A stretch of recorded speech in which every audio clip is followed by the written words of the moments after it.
Assalamu alaikum warahmatullahi wabarakatuh, Doctor. Wa alaikum assalam wa rahmatullahi wa barakatuh. I have a question concerning our own syllabus. Which one, in your opinion, is better? Study Al-Quran before conventional knowledge, or vice versa, or both at the same time, which is integrated? Thank you. Sorry, I didn't. Should we learn Quran? Can you repeat the question a bit loudly? Which one is better? Study Al-Quran before conventional knowledge, or vice versa, or both at the same time, which is integrated? The student asked a very good question, that should we study Quran first and then conventional knowledge education, or the vice versa, or both? As I mentioned in my speech, that the education you gain should get you closer to Allah subhanahu wa ta'ala. The best is to study both, but study in a way that both will take you closer to Allah subhanahu wa ta'ala. So study Quran and the Islamic knowledge simultaneously with the knowledge of the dunya.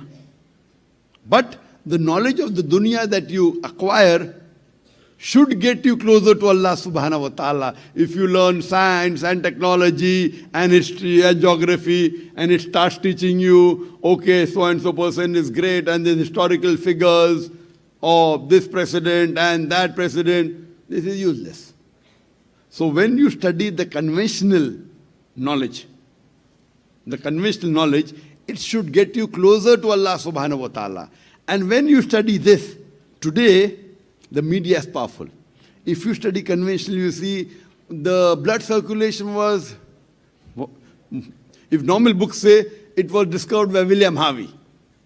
No, when we read in school, that William Harvey was the first person to discover the blood circulation. Actually, it was Ibn Nafis, 400 years before William Harvey, who first described the blood circulation, which is mentioned in the Quran 600 years before Ibn Nafis.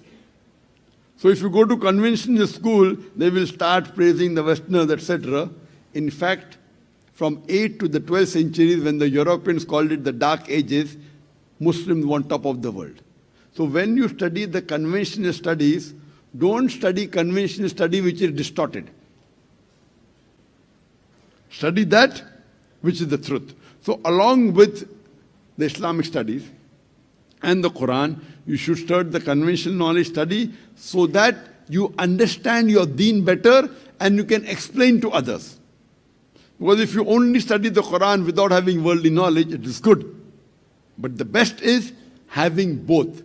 The education of both the worlds so that you can be a better da'i. If you know only your Sharia without knowing the other aspect, it's good, it's not bad. It's better than knowing only the convention. But the best is to know both and to correlate it and spread the message of Allah subhanahu wa ta'ala. Hope that answers the question. Allah, I'm in need. Help me, Allah. What am I going to do? I've got a flight to catch and I need to return home. And so it was the time of Jum'ah and the adhan went. And mashallah, there was a masjid in the border post. And so I went, I'm making dua to Allah, and I sat down. And the Imam spoke about, now this is called the help of Allah. Not from me, nothing at all. The Imam was speaking about helping people in desperation, helping people in need, and how Allah will assist you if you assist someone who's desperate, who's in need. And guess what? There was a man next to me who greeted me, and I greeted him back. And then I greeted him immediately after the talk. And I nodded my head, smiled at him and so on, and we started our salah. We were standing in the saf, straightening, the feet, and I started my salah and I ended. And when I finished,